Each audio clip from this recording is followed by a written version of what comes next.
ये पार्टी गद्दार है, ये आपकी गुनहगार है। साथियों, इनका समय पूरा हो गया है। ऐसी सरकार जो रोजगार नहीं देती, जो पढ़ने नहीं देती, ऐसी सरकार को कोई हक नहीं सत्ता में आने का। ऐसी सरकार को कोई हक नहीं आपके बीच में आने का। ऐसे लोग अगर आपके बीच में आए तो जूता निकाल के रेडी कर लीजिएगा कि वोट की जगह जूता मारने का समय आ गया है इनको। जहां बच्चे भूखे रहें, जहां बहन बेटियों पे अत्याचार हो, जहां युवा बेरोजगार हो, जहां जनता फ्री राशन के नाम पे गुलाम बना दी जाए, ऐसी सरकार आतंकवादियों की सरकार होती है। ऐसी सरकार तालिबान अफगानिस्तान में चलाता है। वीडियो में आप बीएसपी के नेशनल कोऑर्डिनेटर और बसपा सुप्रीमो मायावती के भतीजे आकाश आनंद को मंच पर भाषण देते हुए देख सकते हैं। इस भाषण में आकाश ने जिस भाषा का इस्तेमाल किया है और बीजेपी की सरकार पर जो आरोप लगाए हैं वो भी आपने सुने। दरअसल बहुजन समाज पार्टी के राष्ट्रीय संयोजक आकाश आनंद उत्तर प्रदेश की सीतापुर लोकसभा सीट पर चुनाव प्रचार करने के लिए पहुंचे थे। 28 अप्रैल को प्रचार के लिए आयोजित जनसभा में वो बोल रहे थे और बोलते बोलते वो काफ़ी कुछ बोल गए। ऐसा बोल गए कि खुद मुसीबत में आ गए। उन्होंने रोष व्यक्त करते हुए बीजेपी की सरकार पर कुछ आरोप लगाए, जिसकी वजह से अब उन पर एफआईआर हो गई है। आकाश आनंद ने पहले अपनी पार्टी के कामों का खूब बखान किया, फिर बीजेपी की 10 साल की सरकार पर सवाल खड़े किए। सवाल खड़े करना तो आम बात है, विपक्ष करता ही है, मगर आकाश की बात पढ़ाई और रोजगार से होते हुए जूते मारने तक पहुंच गई। आकाश ने सरकार को गद्दार तक कह डाला। सुनिए।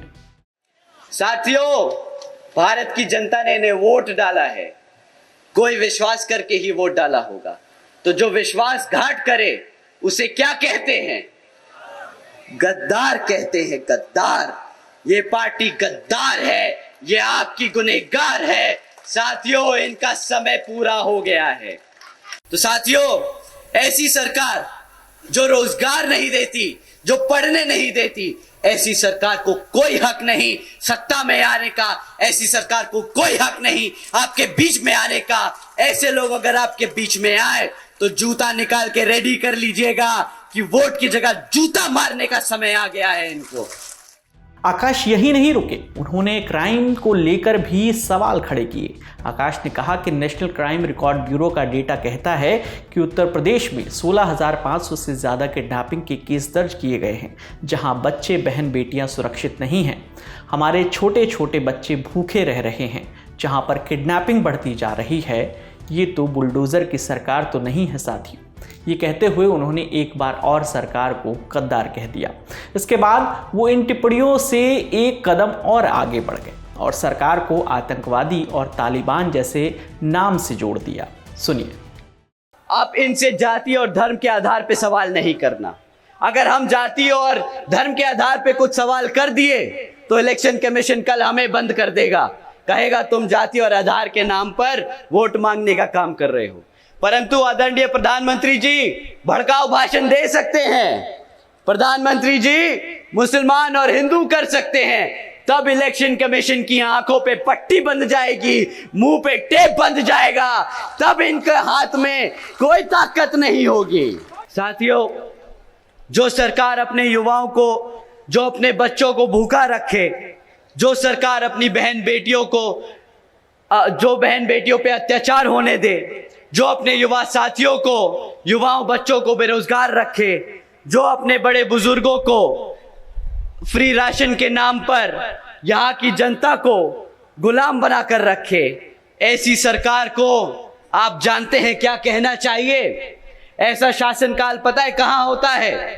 जहां बच्चे भूखे रहें, जहां बहन बेटियों पे अत्याचार हो, जहां युवा बेरोजगार हो, जहां जनता फ्री राशन के नाम पे गुलाम बना दी जाए। ऐसी सरकार आतंकवादियों की सरकार होती है।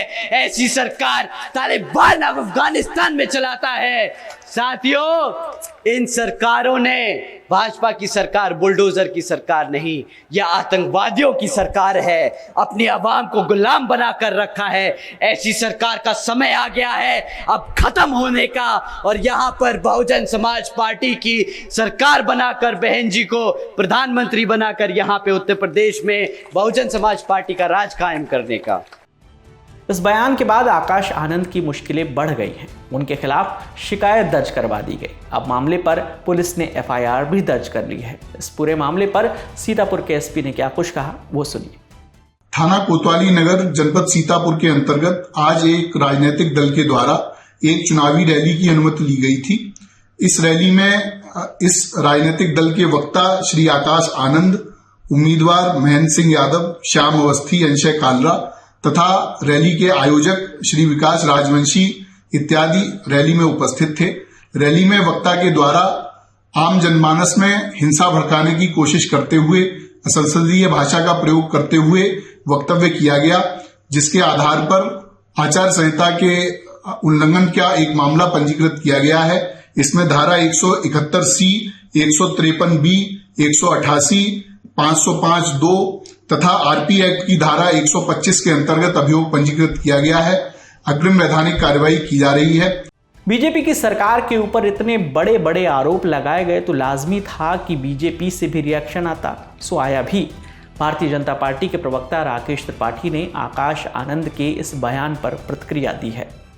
आकाश आनंद बहुजन समाज पार्टी में नए परिवारवाद का नया अंकुरण है और इसीलिए वो जानबूझ करके प्रयास कर रहे हैं कि कैसे मीडिया में उनको ज्यादा से ज्यादा सुर्खियां मिल सके।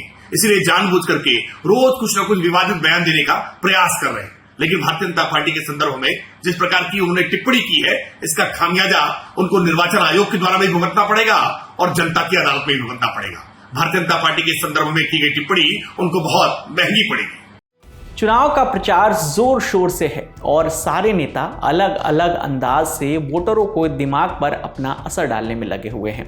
राजनीति में प्रचार करना वाजिब भी है, तभी तो वोट मिलेंगे। लेकिन इस प्रचार की कुछ सीमाएं होती हैं। इन सीमाओं का विवरण चुनाव आयोग की आचार संहिता में मिलता है। ये सीमा अगर किसी ने लांघी तो निर्वाचन आयोग का एक्शन मुश्किल में डाल सकता है। वैसे तो निर्वाचन आयोग ही चुनाव से जुड़ी हर हलचल पर नज़र बनाए रखता है, लेकिन फिर जब बात भाषा के संयम की हो तो पुलिस भी बीच में आ सकती है, जैसे इस मामले में आई है। लोकसभा चुनाव में 2 चरणों की वोटिंग पूरी हो चुकी है। अब तीसरे चरण के मतदान होने को हैं।